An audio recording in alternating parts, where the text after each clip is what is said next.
आज के हमारे इस वीडियो का topic how many what's in 1 ampere, मतलब कि 1 एम्पियर के अंदर कितने वॉट होते हैं। दोस्तों इस प्रकार का क्वेश्चन इलेक्ट्रिशियन से इंटरव्यू में पूछे जाने के काफी ज्यादा चांस होते हैं। तो अब आखिर इस सवाल का सही जवाब क्या है और इंटरव्यू में आपको क्या जवाब देना है, वही आज के इस वीडियो के अंदर हम जान लेंगे। तो बिना ज्यादा देर के वीडियो को स्टार्ट कर लेते हैं। दोस्तों वीडियो के स्टार्टिंग में ही अगर मैं डायरेक्ट आपको इस सवाल का जवाब दूं तो इस सवाल का जो जवाब होगा उस जवाब के अंदर आप आपसे क्वेश्चन करने वाले से यह क्वेश्चन करेंगे कि सर इस एग्जाम्पल के अंदर हमारे पास में वोल्टेज कितनी है, मतलब कि जो हमारा एक डिवाइस है जो कि हमारा 1 एम्पियर करंट ले रहा है। अब आखिरकार हमने इस डिवाइस को कितने वोल्टेज की सप्लाई दे रखी है, यह बिना पता किए हम किसी भी समय एम्पियर से वोल्ट को पता नहीं कर सकते। अब आखिर ये सभी कैसे काम करते हैं और साथ ही साथ अगर हमें करंट भी पता है और उसके साथ साथ हमें वोल्टेज भी पता है, तो इस केस में हम हमारे उपकरण के वोल्ट को कैसे पता करेंगे, यह दोनों पॉइंट भी हम आसानी से देख लेते हैं। दोस्तों सबसे पहला पॉइंट तो हमें यह क्लियर होना चाहिए कि आखिरकार हमें वोल्टेज की जरूरत क्यों है। अगर हमें हमारे सिस्टम के एम्पियर पता है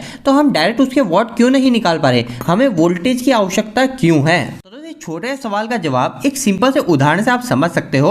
उदाहरण के लिए मान लीजिए ये आपके पास में एक पानी की बाल्टी है और यह जो हमारी पानी की बाल्टी है इसके अंदर हमारा टोटल 20 लीटर पानी आ सकता है।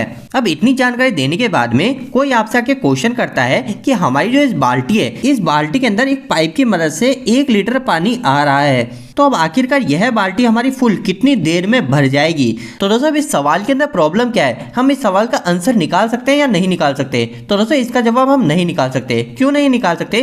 क्योंकि हमको इस समय यह नहीं पता कि जो हमारा 1 लीटर पानी इस बाल्टी के अंदर आ रहा है इस पाइप की मदद से, ये आखिरकार 1 लीटर कितनी देर में आ रहा है। ये 1 लीटर हमारा 1 सेकंड के अंदर आ रहा है। अगर 1 सेकंड के अंदर आ रहा होगा 1 लीटर पानी, तो हमारी जो बाल्टी है बाल्टी सिर्फ 20 सेकंड के अंदर भर जाएगी। अगर हमारा ये 1 लीटर पानी 1 मिनट के अंदर आ रहा है तो हमारी जो बाल्टी को भरने में समय लगेगा वो टोटल 20 मिनट लगेगा। तो सेम इसी तरीके से हमारे इलेक्ट्रिकल का सिस्टम भी वर्क करता है। उदाहरण के लिए मान लीजिए हमारे पास में एक ये मोटर है और इस मोटर में इलेक्ट्रिकल की सप्लाई देने के बाद में हमारा जो ये इलेक्ट्रिकल का वायर है इसमें से हमारा 1 एम्पियर करंट फ्लो होता है। अब हमारे पास में सवाल ये आ रहा है कि आखिरकार ये हमारी मोटर कितने वॉट की कहलाएगी। तो दोस्तों अब यह जो हमारे मोटर के वॉट डिपेंड करेंगे, वह डिपेंड करेंगे कि आखिरकार जो 1 एम्पियर है यह 1 एम्पियर कितने प्रेशर से ये मोटर ले रही है, मतलब कि हमारी जो यह मोटर है यह मोटर हमारी कितने वोल्टेज पे कनेक्ट है, यह भी हमें पता होना चाहिए। अब एक उदाहरण के लिए मान लेते हैं कि हमें इंटरव्यू लेने वाले बताते हैं कि हमारी जो ये मोटर है यह मोटर हमारी सिंगल फेज की सप्लाई पे चल रही है और जो हमने इसमें सिंगल फेज सप्लाई दे रखी है वो हमने इसमें 220 वोल्टेज दे रखे हैं। तो अब इस केस के अंदर हमारी ये मोटर कितने वोल्ट की कहलाएगी वो हम कैसे पता करें। तो दोस्तों आपको पता होना चाहिए कि जो वोल्ट निकालने का फॉर्मूला होता है वो काफी ज्यादा सिंपल होता है। वोल्ट निकालने का फॉर्मूला क्या होता है, तो वोल्ट निकालते हैं हम वोल्टेज इनटू करंट, मतलब कि आपको सिर्फ वोल्टेज और करंट क्या है इन दोनों को मल्टीप्लाई कर देंगे तो आपको आपका वोल्ट पता चल जाएगा।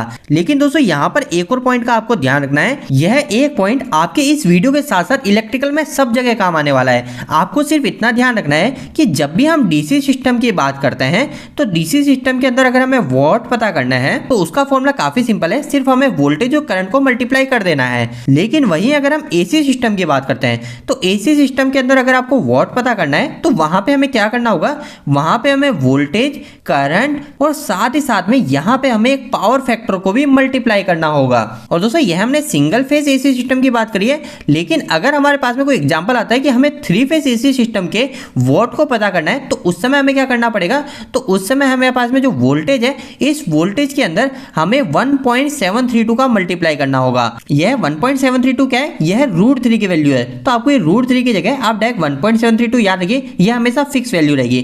तो आपको सबसे पहले आपके 3 फेज के वोल्टेज, उसके अंदर 1.732 और साथ में आपको करंट और आपके पावर फैक्टर को मल्टीप्लाई करना होगा। अगर दोस्तों आपको ये तीनों फॉर्मूले याद नहीं हो रहे तो आपको सिर्फ यहाँ पे थोड़ी सी बात का ध्यान रखना है, ये तीनों फॉर्मूले काफी ज्यादा सिंपल है। सिंपल सी बात ऐसी है, अगर आपको वॉट पता करना है तो क्या रहेगा, वोल्टेज इंटू करंट, मतलब वोल्टेज और करंट को मल्टीप्लाई कर देंगे। लेकिन जब हम सिंगल फेज की बात करेंगे तो उस समय हम क्या करेंगे, वोल्टेज को, करंट को, साथ साथ पावर फैक्टर को भी कंसिडर करेंगे। तो आपको सिर्फ एक बात का यह ध्यान रखना है कि हमारा जो एसी सिस्टम होता है ना, इस एसी सिस्टम के अंदर पावर फैक्टर भी होता है। डीसी के अंदर हमारा पावर फैक्टर नहीं होता, इसलिए हमने वोल्टेज और करंट के साथ में पावर फैक्टर को मल्टीप्लाई नहीं किया है। लेकिन जैसे ही हमारा single phase system AC system की बात आ गई तो हमने वोल्टेज, करंट और पावर फैक्टर तीनों को मल्टीप्लाई किया। इसके साथ में जब हम 3 फेज के वोल्ट पता कर रहे हैं तो इसके अंदर क्या आ जाता है, 3 फेज के सभी सिस्टम के अंदर क्या होता है दोस्तों, वोल्टेज के साथ में एक √3 की वैल्यू हमेशा मल्टीप्लाई होती है। जितने भी 3 फेज के फॉर्मूले होंगे, चाहे वो वाट का हो, चाहे एम्पियर का हो, कहीं पे भी अगर हम फॉर्मूले के अंदर वोल्टेज पुट कर रहे हैं तो वहां पे हमें √3 जरूर से मल्टीप्लाई करना है। तो इस 3 फेज के अंदर आपको क्या करना है, वोल्टेज इंटू √3 की वैल्यू होती है 1.732 और साथ में हमारा क्या है, करंट इंटू हमारा पावर फैक्टर। क्यों पावर फैक्टर क्यों आएगा, क्योंकि हमारा ये एसी सिस्टम है। तो दोस्तों कुछ हमारा इस तरीके से वॉट का फॉर्मूला काम करता है। अगर हम वापस से हमारे इस मोटर के एग्जांपल को देखें और इसके वॉट पता करें तो अभी हमें यह पता है कि हमारी जो ये मोटर है, यह मोटर हमारी एसी सप्लाई से चल रही है और एसी सप्लाई में कितने वोल्टेज है, तो सिंगल फेज वोल्टेज है। तो अभी हमारे पास में फॉर्मूला क्या बनेगा, वॉट निकालने का, वो बनेगा वोल्टेज इंटू करंट और साथ में हम मल्टीप्लाई करेंगे पावर फैक्टर का, क्योंकि यह हमारा एसी सिस्टम है। तो अभी हम हमारी इस मोटर को वोल्टेज कितने दे रहे हैं, वो दे रहे हैं 220 वोल्टेज। तो यहाँ लिखूंगा मैं 220।